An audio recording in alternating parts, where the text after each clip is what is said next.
Emprendimiento en Psicología, episodio 72.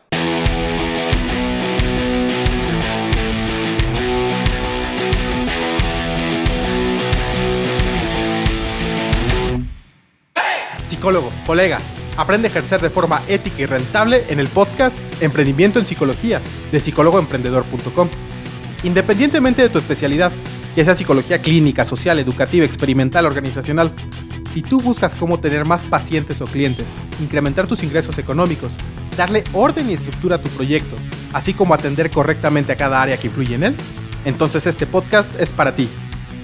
Filtrado por los códigos deontológicos que rigen nuestro ejercer, aquí encontrarás herramientas, técnicas y estrategias para psicólogos sobre marketing, finanzas, administración, dirección y todo lo necesario para emprender un negocio ético en psicología. Porque entre más personas puede influir tu ejercicio profesional, más cerca estamos de vivir en un mundo mejor. Psicólogo, colega, la forma más noble y justa de ejercer es emprendiendo. Hola colega, ¿qué tal? Bienvenido a un episodio más a tu espacio de emprendimiento en psicología.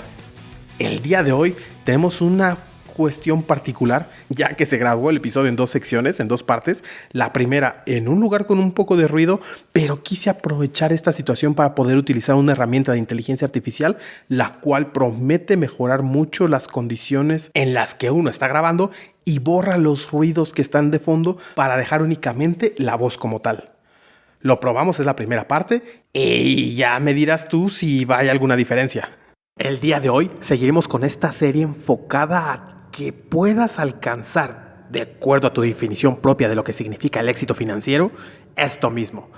A lo largo ya de varios episodios, específicamente del número 61, titulado Psicólogo, identifica tu situación financiera, el 63, Objetivos financieros para psicólogos, el número 66, Deuda, buenas prácticas para emprender en psicología, y el número 67, Estado de resultados y flujos de caja en proyectos de psicología, pues en conjunto, junto con este que estamos grabando el día de hoy, son parte de una secuencia de pasos recomendados para que puedas tener finanzas sólidas dentro de tu proyecto de emprendimiento como psicólogo o como psicóloga.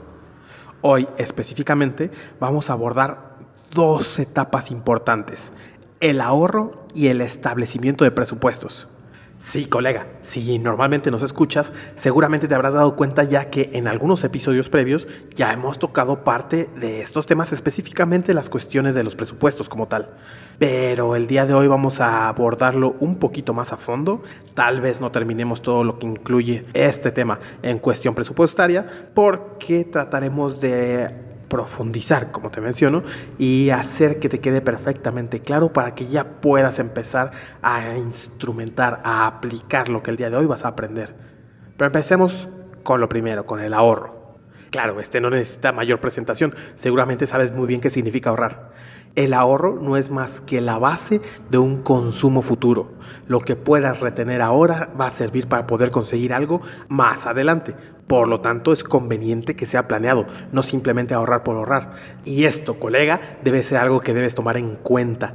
No sirve de nada acumular dinero nada más porque sí, tener una cuenta bancaria, ya que perderá valor. El dinero, colega, como lo hemos visto en otros episodios enfocados a finanzas, es un activo.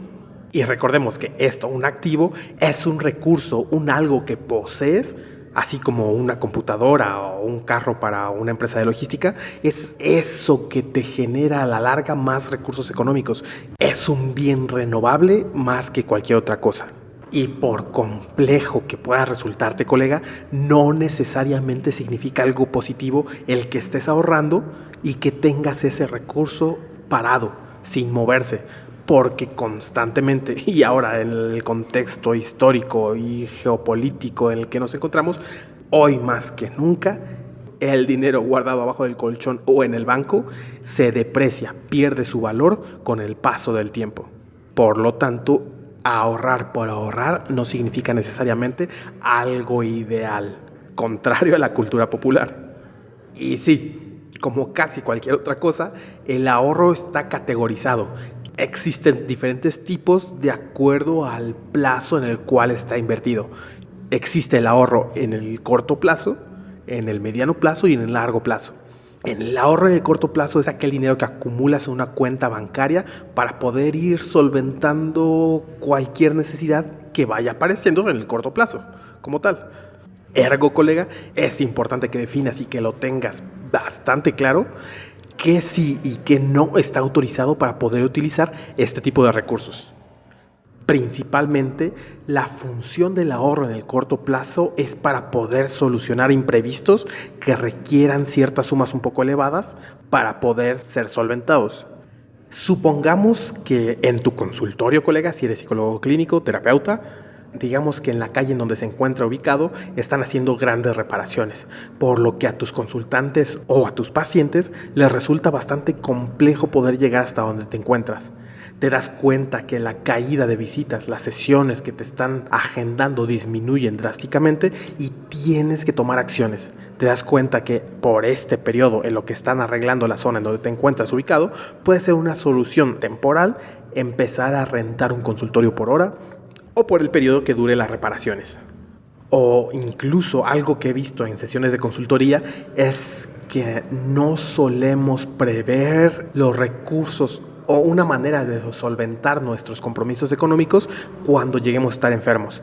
Si dependemos de las consultas que estemos viendo como psicoterapeutas en un periodo determinado y no tienes acceso o no puedes dar tus servicios a tus clientes o consultantes, esto suele ser un imprevisto que suele poner en juego compromisos que puedes ya tener, como el pago de la renta o el pago de nóminas en caso de que tengas personas trabajando para ti. Bueno, pues para esto funciona el ahorro en el corto plazo, para solventar este tipo de imprevistos que suelen aparecer y siempre existen, colega. Pero vale, entonces, ¿cuándo no debes utilizar este dinero? El dinero ahorrado para el corto plazo no debe gastarse para, por ejemplo, pagar salarios, sin que exista previamente un percance, un accidente, o el pago de la renta, el pago de deuda, o en caso de que seas consultor y tengas un carro, un automóvil para estar visitando a tus clientes, no debes de utilizar este dinero para pagar mantenimiento del vehículo, para hacer pago de impuestos o cualquier otro impuesto, no solamente de tu automóvil. A lo que me refiero es que todo gasto que pueda ser previsible y que de antemano sepas que va a ser necesario erogar recursos económicos para poder solventarlo para el corto plazo.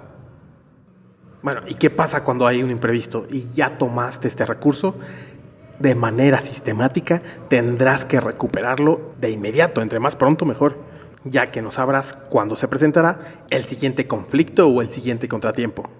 Y bueno, ¿en dónde lo tienes? ¿En dónde está guardado físicamente?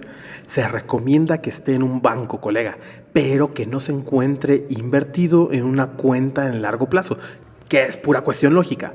Debes tener acceso de manera inmediata en caso de que se presente un conflicto o un contratiempo, pero ojo, hay algo que no te comenté.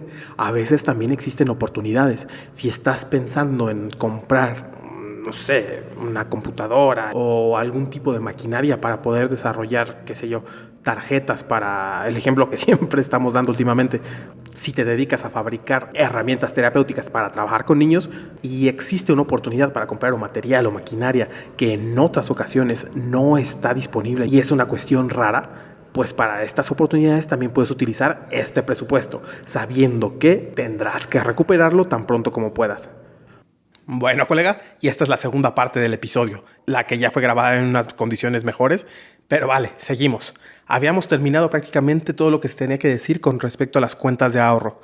Ahora solo resta decir que es importante tener este dinero guardado en un lugar en donde tengas cierta accesibilidad para poder utilizarlo. Por emergencias u oportunidades, eso ya quedó claro. Ahora, existen algunas cuentas bancarias que te permiten o te brindan esta posibilidad de tener a lo mejor una cierta inversión prácticamente minúscula, por debajo desafortunadamente de la inflación, aquí en México por lo menos, y comparando la mayoría de los bancos, pero tienen la oportunidad de que no se deprecie tanto y te la dan de manera inmediata en cuando quieras retirar ese recurso. Claro, para no tenerla debajo del colchón. Ahora, colega, que si decides invertir, debes tener muy en cuenta la seguridad de tus recursos, pues ya que estos los vas a utilizar o puedes llegar a utilizarlos pronto, como veníamos comentando. Busca instrumentos o inversiones con poca volatilidad. Esa es la clave. Y acércate con alguien que te pueda asesorar con respecto a esto mismo. Normalmente, un asesor financiero. Que vale, colega, vale. Tampoco es tan grave. Porque realmente, no existe una cifra exacta de cuánto debes ahorrar en este rubro, porque dependerá mucho del tamaño de tu proyecto, o si estás solo, si tienes un equipo y los gastos diarios que tienes, no diarios, pero los gastos en el corto plazo también que estás teniendo. Para alguien que va empezando, a lo mejor alrededor de 1,000 euros está bastante bien, por lo que no va a afectar demasiado el rendimiento que puedas tener si estos los colocas dentro de un instrumento financiero para hacerlo crecer. Recuerda cuál es la función de este ahorro. Es para solventar algún tipo de imprevistos. Y claro, no va a ser lo mismo si tú me estás escuchando en España que si lo estás haciendo en México. El costo de poder resolver un imprevisto va a depender también dónde te estás ubicando de manera geográfica. A lo mejor aquí en México con 15,000 pesos mexicanos está bien. A lo mejor en Estados Unidos o en España pues va a tener que ser un poquito más. Vamos al segundo rubro dentro del ahorro, que es el ahorro a mediano plazo. Pues bueno, aquí desde este momento ya este recurso no deberá estar contenido en una cuenta bancaria. ¿Por qué? Porque ya se sabe que el motivo para el cual lo vas a utilizar es más o menos definido. Ya lo vamos a ir viendo. Pero no vas a tener la necesidad de retirar este recurso en el corto plazo por imprevistos o cualquier otra situación. El motivo principal por el que suele utilizarse este ahorro a mediano plazo es para satisfacer las necesidades de un proyecto que tengas en mente desarrollar. Por ejemplo, seguimos con los clásicos de psicoterapia. Imaginemos que ya tienes un flujo constante de pacientes y en esta situación no puedes darte abasto de tal forma que puedas satisfacer las necesidades de todas las personas que se acercan a ti para ser ayudadas por tus servicios, por lo que decides abrir una clínica en donde contratarás a otros compañeros tuyos, a otros colegas, los capacitarás y ofrecerás sus servicios a través de esta clínica que estás desarrollando, de este modelo de negocios. Bueno, pues suponiendo que estos psicoterapeutas, estos colegas no tienen la formación necesaria y estás previendo que dure un lapso de unos 6 meses aproximadamente este periodo de capacitación, pues a lo mejor si ya tienes este proyecto desarrollado de antemano, vas a empezar a ahorrar y apartar no solo los recursos necesarios para solventar la nómina de estos psicoterapeutas, sino todos los necesarios para abrir una clínica como tal.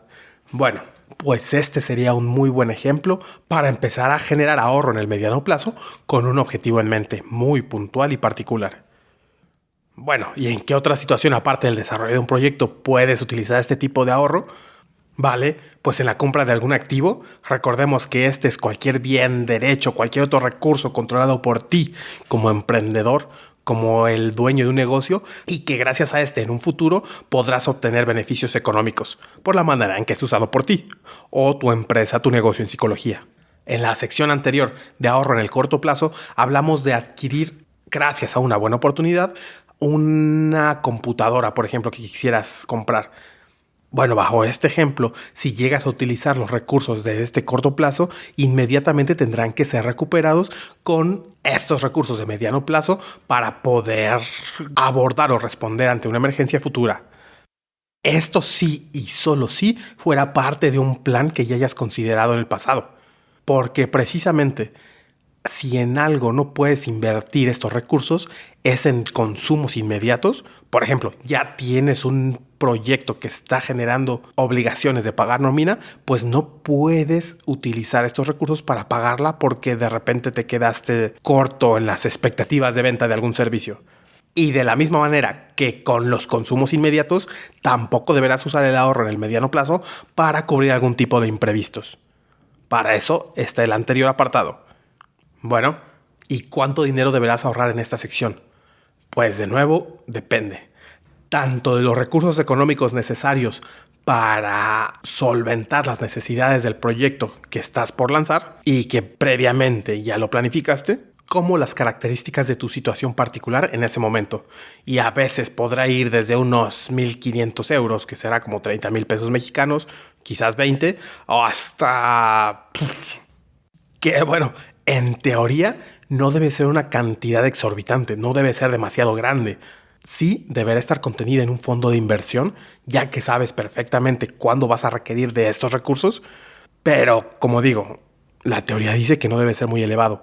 Aunque, claro, va a depender mucho de las características de la situación por la cual vas a requerir este dinero en específico. Supongamos que eres un psicoterapeuta que se especializó específicamente en el trabajo con unas fobias muy puntuales y ahora quieres desarrollar un sistema de realidad virtual especializado para poder tratar a las mismas. Y necesitas hacer erogaciones, pagar a programadores, desarrolladores, compra de equipo especializado y todo aquello que sea necesario para poder lanzar este proyecto tuyo. Pues bueno, bajo este supuesto, los 1,500 euros, 30,000 pesos no van a ser suficientes. Tendrá que ser una cantidad más elevada. Y bueno, vamos finalmente con el ahorro en el largo plazo. Si te das cuenta, existe cierta lógica al momento de ir avanzando en cada uno de estos supuestos de ahorro. Cuanto más vayas avanzando en el tiempo de manera progresiva, seguramente ya te habrás dado cuenta que las cantidades son un poco más difusas cada vez. Los límites de cuánto ahorrar no son tan tangibles y este es el caso también para el ahorro en el largo plazo. Y sí, como podrás deducir también, la función de este tipo de ahorro será para cubrir necesidades todavía mayores. Imaginemos que estemos hablando de un punto de vista personal. El ahorro que debería de generar una persona en largo plazo estaría vinculado a lo mejor con su jubilación, la compra de una vivienda y algo similar.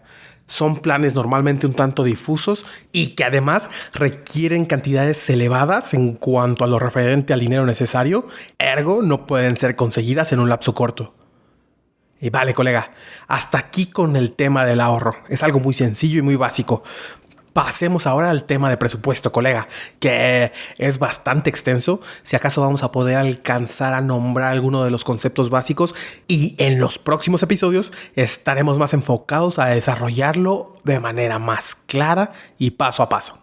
Ya hemos abordado el tema de presupuestos en episodios anteriores. Esta vez lo vamos a hacer más a detalle, de manera más profunda y con algunos ejemplos que lo hagan más sencillo de entender. Lo primero que hay que tener en cuenta es que el desarrollar estos presupuestos es una cuestión que nos va a ayudar a ti, colega. Te va a ayudar para tener una visión general sobre el desarrollo de tu proyecto en lo referente a las finanzas.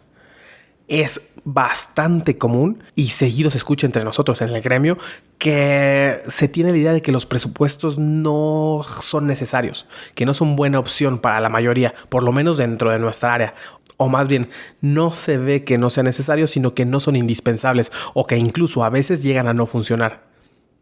Como se trata de números, es un error común el tratar de ser inflexible una vez que alguien haya tratado de establecer algunos.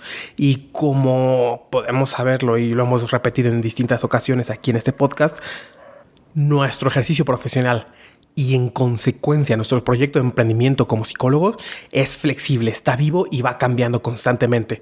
Por lo que tratar de hacer súper rígidos los presupuestos hace que uno no se sienta cómodo con ellos y eventualmente los deje olvidados.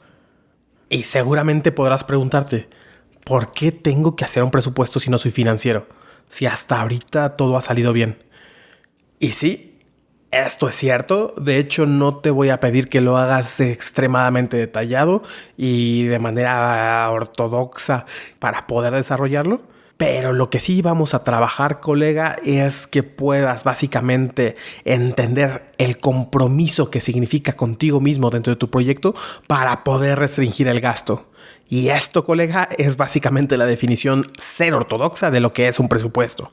El compromiso que haces contigo mismo para que en tu proyecto sepas en dónde conviene restringir el gasto como tal y en dónde puedes colocar los recursos de una manera estratégica. Entonces, lo que se hace es de manera predeterminada establecer qué es lo que vas a hacer con el dinero que ya tienes en tu cuenta antes de que llegue el momento de gastarlo. Ahora, no solo se analiza el gasto, también debes de tener en cuenta los ingresos estimados que tendrás para poder solventar esos compromisos económicos. Para saber en qué vas a gastar, es importante saber cuánto dinero vas a tener. Y esto te permitirá poder desarrollar algunas metas en cuanto a la manera que vas a gastar este dinero. Estas metas se les conoce como metas financieras. Y sí, al hablar de metas, también es necesario empezar a poner énfasis en los objetivos y al igual que en otras materias, tienen que tener ciertas características, como seguramente ya los has escuchado. Deben ser realistas, medibles en cuanto a los financieros, te estoy diciendo, y también deben estar alineados con lo que tú consideras que es la misión de tu proyecto de emprendimiento o tu negocio en psicología. Seguramente estás considerando que el establecimiento de metas u objetivos financieros suena ya bastante complicado. No es así, colega. De hecho, yo recuerdo mucho en la carrera, mientras estaba estudiando en la universidad, había un sinfín de colegas nuestros que tenían aberración a los números y sufrían con cada una de las materias de estadística. Y yo identifiqué que había cierto rechazo a aplicar fórmulas, incluso en psicometría u otras materias similares. Es común, o más bien entiendo perfectamente, que no sea tan atractivo meterse a cuestiones financieras. Pero no por ello y por esa creencia significa que estamos en lo correcto si pensamos de esa manera. El poder tener la información financiera de nuestro ejercicio profesional o de nuestro negocio en psicología nos permite de manera estratégica poder llegar a tomar decisiones que convienen en el largo plazo al proyecto o a nosotros mismos. Por ejemplo, el caso de un colega nuestro quien apenas está egresando, está adquiriendo o ha terminado de adquirir todas las credenciales necesarias para poder ejercer en psicoterapia y se le hace lógico que lo primero que necesita es un consultorio, por lo que se da a la tarea de encontrar un espacio para rentar que le pueda servir para este propósito.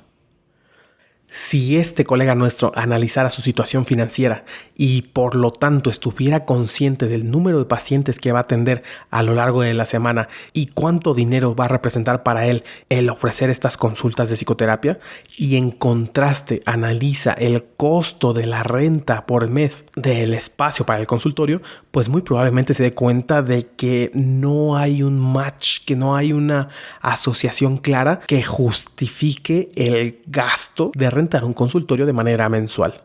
A lo mejor lo que le convendría, analizando estos datos, podría ser empezar a rentar un consultorio ya bien establecido, pero por horas, quizá como un coworking, pero para psicólogos, que ya hay muchos hoy en día. O expongamos otro caso. Imaginemos que un colega nuestro contrata una página web o los servicios de matching entre psicólogos y consultantes o pacientes ofrecidos a través de una página web, y se da cuenta de que la membresía mensual le representa un gasto mayor que el número de pacientes, consultantes o clientes que está percibiendo por este servicio. Sabes, colega, estoy dándome cuenta que realmente va a quedar corto este episodio. No vamos a alcanzar a cubrir lo mínimo necesario para poder tener una buena idea de por qué es importante generar presupuestos como psicólogos, por lo que este tema lo desarrollaremos más a conciencia en nuestro siguiente episodio. Hasta aquí el episodio del día de hoy en el podcast Emprendimiento en Psicología de psicólogoemprendedor.com. Colega, si necesitas ayuda personalizada para encontrar una idea para tu proyecto o negocio en psicología, para definir por dónde y cómo empezar, quieres saber cuánto y cómo cobrar, cómo diferenciarte de la competencia, si buscas atraer más pacientes o clientes, o si simplemente estás en busca de incrementar tus ingresos económicos con tu práctica profesional, ve a psicólogoemprendedor.com y entra al apartado de contactar. Pide información sobre nuestro servicio de consultoría y con gusto estaremos trabajando contigo. El próximo episodio, sin más dilación, estaremos hablando y tratando a detalle el tema de cómo hacer presupuestos como psicólogo, independientemente de tu formación profesional. No te lo pierdas. Yo soy Julio César Cuevas y nos vemos en el siguiente episodio con más de emprendimiento en psicología. Pero por lo pronto, recuerda, psicólogo, colega, la forma más noble y justa de ejercer es emprendiendo. Adiós.